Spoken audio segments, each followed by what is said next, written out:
Assalomu alaykum hurmatli onajonlar. Sizlarning iltimosingizga binoan bugun sizlarga burun bitishi va oqishi, ya'ni tumov haqida yoritib bermoqchiman. Burun oqishi bu kasallik hisoblanmaydi. Bu kasallikning qanaqadir bir belgisi hisoblanadi va u normal holatda ham kuzatilishi mumkin, kasallik holatida ham kuzatilishi mumkin.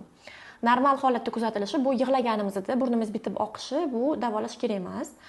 Bolalarda ham yig'lab burni bitib oqib qolsa, uni ham yuvdirish yoki davolash kerak emas. Va havo quruq bo'lganda, chang bo'lganda burun bitib oqishi ham bu normal holat.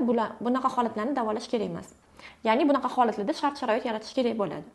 Burun oqishini ikki xil sababi bor. Bu infeksion hamda allergik. Infeksion bu bakteriya yoki virus, ya'ni shamollashlar. Allergik bu allergik holatlarda burun oqishi yoki bitishi. Demak, bolani burni bitganini qanaqa tekshiramiz? Bu burun qanotlari deyiladi. Burun qanotlarini navbatma-navbat yopib, nafas olish va chiqarishni iltimos qilgan holda tekshirib olamiz. Mana, burunimizni yopamiz. Agar shovqinli nafas olsa, demak bola burni bitgan hisoblanadi. Nafas olib chiqarishi odatda ovozsiz bo'lsa, demak bunda burun bitmagan hisoblanadi. Keyingi bosqich bu bolada burni bitib oqyapti. Onalar endi nima qilishi kerak? Birinchi o'rinda bizda havo quruq hisoblanadi.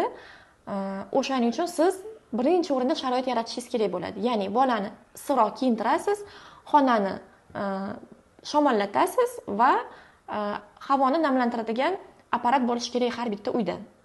Havo namlantiruvchi apparatingiz bo'lmasa, unda o'sha uydagi chochuvlarni ho'llab отоплениyaga osib chiqasiz.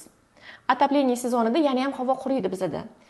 O'shaning uchun agar siz havoni namlantirib tursangiz va bolani burniga fiziologik rastvor, ya'ni bu natriy xlor yoki akvalor, akvamaris yoki u ham bo'lmasa uy sharoitida tayyorlashingiz mumkin bo'lgan retseptni o'rgataman sizlarga. Ana o'sha suyuqliklarni tomizib turamiz. Bundan maqsad nima? Burundagi mishiqlarni suyultirib turish. Ana o'shani suyultirib turganingizda bolada u qotib qolmaydi va siz lorga chiqishga ehtiyojingiz bo'lmaydi shu holatlarda. Burunni o'sha tuzli eritmalar bilan burundagi mishig'i suyultirib turganda bola tez tuzaladi.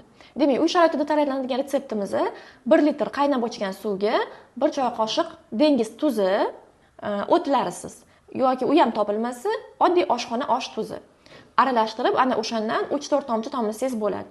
Tug'ilgandan boshlab bu eritmani tomizish mumkin. Bu eritmani tomizganingizda isitma tushib ketmaydi, oshib ketmaydi. To'g'risi buni tomchisini ko'paytirib yoki kamaytirib yorsangiz ham hech qanaqa nojo'ya ta'siri yo'q. Keyingi etap. Qachon burun ochadigan dorilarni ishlatishimiz mumkin? Bu 5 ta holatda kuzatiladi. Demak, burun ochadigan dorilar ular burundagi qon tomirlarini toraytirib beradi va shuni hisobiga nafas olish yengillashadi. 1 yoshgacha bo'lgan bolalarda bizda tomchili pipetkalar bor. Nazivin, Rinaxilda masalan, u 12 soat ta'sir qiladi. Ularni sutkada 2 mahal tomizishingiz mumkin. 2 yoshdan katta bolalarga уже spreylar bor. Aptekalarda 1 yoshgacha bu tomchi, 2 va 6 yoshgacha dozirovkasiga qarab spreylar bor. 2 yoshdan boshlab spreylarni ishlatsangiz bo'ladi.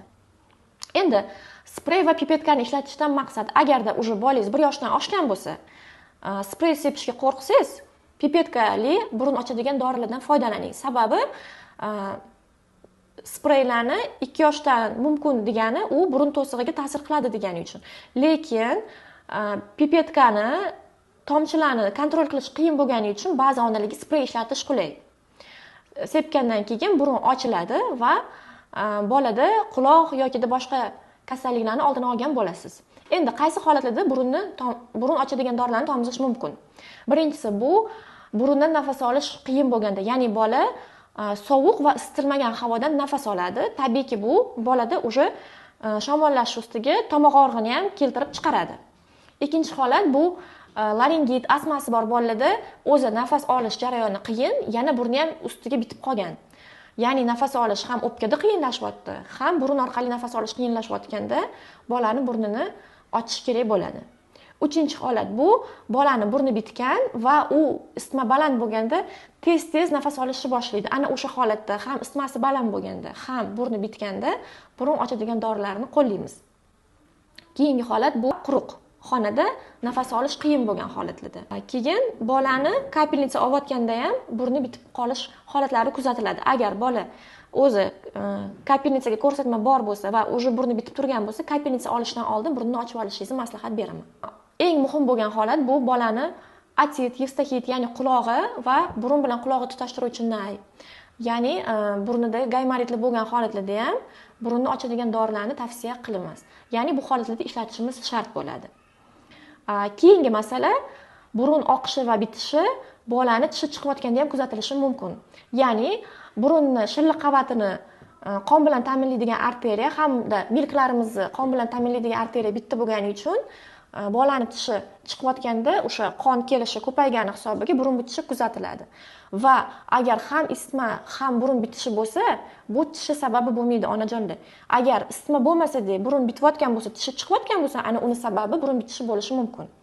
Keyingi onalarni ko'p qiziqtiradigan savol bu bolani burniga onna suti tomizish.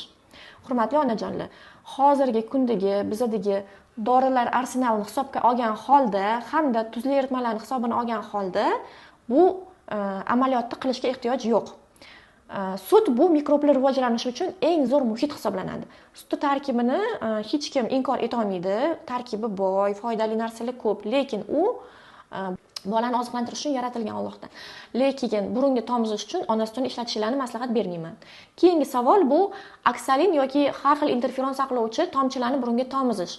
Bu fan tarafdan natijasi isbotlanilmagan. Ya'niki dalillarga asoslangan tibbiyot yo'nalishi bor. Unda har bitta dori ilmiy taraflama tekshirilib, isbotini topgandan keyingina o'sha dalillarga asoslangan tibbiyot orqali tan olinadi. Ushbu fan yo'nalishdan kelib chiqqan holatda oksalin mayz va interferon saqlovchi tomchili spreyli ham burunga ishlatishi hojati yo'q. Ya'ni siz agar burunni namlantirib tursangiz, havoni namligini ta'minlasangiz, havoni salqinroq qilib bolani issiq kiyintirib qo'yib, o'sha sharoitlarni yaratib bersangiz va bolaga ko'p suyuqlik ichirsangiz, inshaalloh bola o'zi 3-5 kun ichida tabiiy yo'l bilan tuzaladi. Va yuqoridagi maslahatlarga amal qilsangiz, siz kasalxona va shifoxonaga hamda dorixonaga yo'lni unutasiz.